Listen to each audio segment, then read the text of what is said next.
that there's been enough of a dip in FMCG which has played out? Is it time to buy now or at least nibble in after the recent spate of decline that has taken place? Morning, Aisha. Wish you a very happy Diwali. FMCG has really not done well in terms of absolute returns over many years now. However, this is more a defensive. You would play this sector if you do believe that the markets are going into a tailspin. For absolute returns, this is not a space that one should be very focused on. At least we are not so focused on this space for absolute returns. Just to give you some context, and then one can build on a thesis on whether to be invested in these names or not. If you look at the Indian markets and the kind of outflows of FIIs from the Indian markets, we've seen in the last few months about 10 to 12 billion dollars of outflows from the Indian markets. That corresponds to about 0.2% of the total market cap of the country. Now, in the past, when we've seen large falls and when FMCG has outperformed materially, Indian outflows from India of FIIs have been in the range of 1 to 1.5%. In 2020, when the COVID hit the world, India saw somewhere close to 1.1% of outflows in the region of 30 to 35 billion dollars. And then in 2008, we witnessed somewhere close to 1.5% of outflows from the country. And that is when the Indian markets corrected materially in the region of 30 to 50% in both these cases. A 0.2% outflow has meant about a 5 to 6% correction in the Indian markets. And that is not incentive enough to be holding a defensive sector. And if your call is that there is not going to be a major global event like a credit event like 2008 Lehman crisis or recently the COVID crisis, then really one should not be taking a market call and not be focusing on defensives. One should be going out for absolute returns. In which case, FMCG is not the most attractive sector to be in. I can tell you that in the last month to 2 months, we've seen many segments of the markets correct 40, 50, 60%. And these are not segments which are not going to grow. This is just volatility which is leading to market corrections. And so, opportunity has arisen in the markets. Of course, you will have to bear the volatility, which is the cost of making money in any market. Getting a move on then, Anshul, wanted to get in your take on the PSUs. What's been your assessment of the kind of movement that we've seen within this entire basket, and what does the next Samvat hold in store? Hi, Aman. Wish you a happy Diwali. So PSUs have seen a substantial rally in the last 1 odd year. I recall that we were buyers of one railway stock in 2019.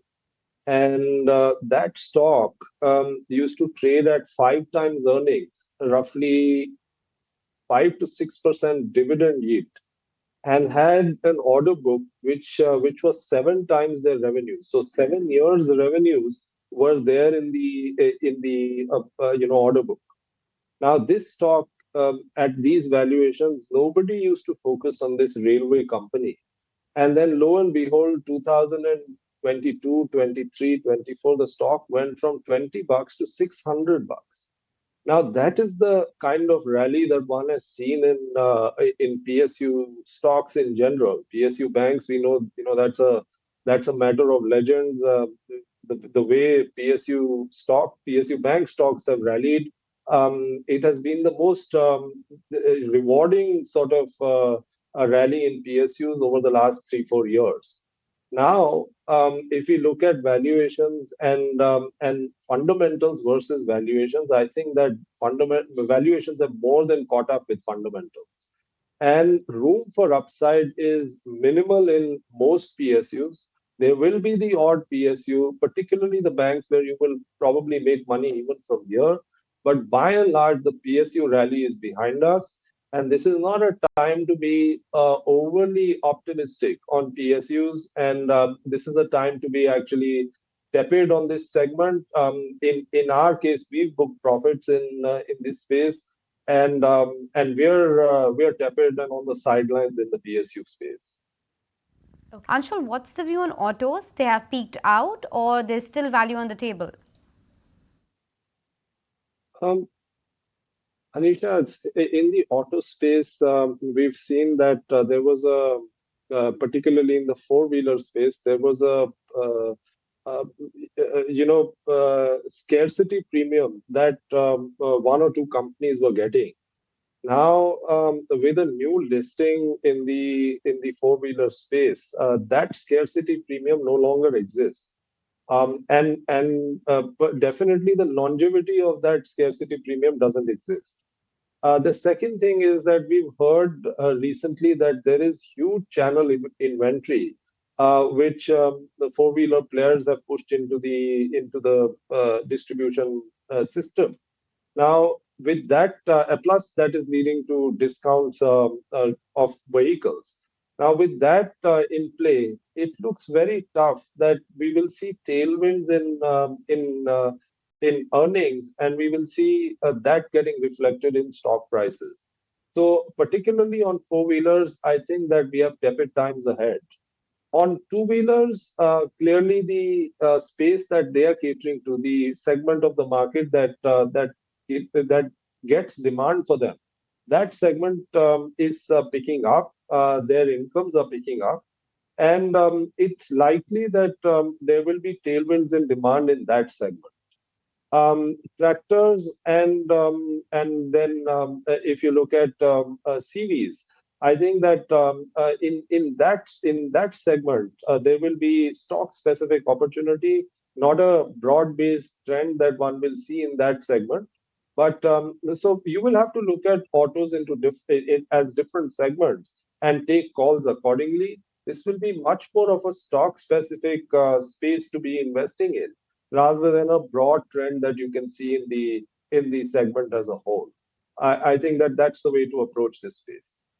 Anshul, curious to just get in your take as to what the outlook is when it comes to L&T. How would you read into the quarterly numbers? Because it has been a beat on the overall revenues and EBITDA. How have you read into the overall order inflow? And that's seen a 10% uptick on a year-on-year basis. Has that been satisfactory? And what's the view on L&T? So I would refrain from giving a stock call on the name, but let me just give you a broader picture on what's really happening in this space. This is a space which is seen, of course, which is common knowledge. We've seen significant tailwind in demand in this space, but in the last 6 to 8 months, because of the elections and other attached reasons, we've seen government spending come down. Also, ordering activity has been kind of weak in this space. On the back of that, L&T giving strong numbers is a welcome change, and markets will lap that up, I think, very nicely. They will like the fact that there is a beat on expectations from L&T because this is the bellwether in this space. But clearly, in the infra space, there is room for substantial upside going forward. There is room in various segments of the infra space, whether it is roads, ports, airports, all across, we will see activity, even building and construction, we will see significant activity. And this company plays directly into all of these segments. So times seem strong and good for this company going ahead. And because of really no other option for FIIs to invest in this space, or I'd say that only one large player in which they can put big monies, this company should be really a beneficiary of flows into the business. So by and large, this has been a good result, and that should reflect in investor sentiment in this name. Still can't let you go before one Diwali idea, at least for our viewers. Um, I would say that fashion retail has been one space which has not seen significant tailwinds in demand. In our judgment, if we can find quality businesses in fashion retail, which have been laggards in the last 3 4 quarters, but where the trends are changing going forward, I think there is a lot of money to be made because the disparity in valuations between the leaders and some of the laggards is just so substantial that gap will be bridged over a period of time. And since it's Diwali, I'll give you two ideas, Aisha. The other space to look at is banking and finance. I think that is a space which has been down and out. And like how? I just to give you an instance, there is a stock that I track. This company now trades at 5 times price to earnings at a 3 to 4% dividend yield. And here, all the NPA issues are behind us. Going forward, NPA issues are not going to plague the company.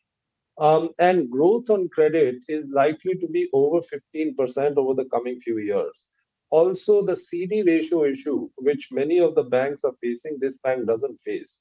Yet it trades at 5 times price to earnings.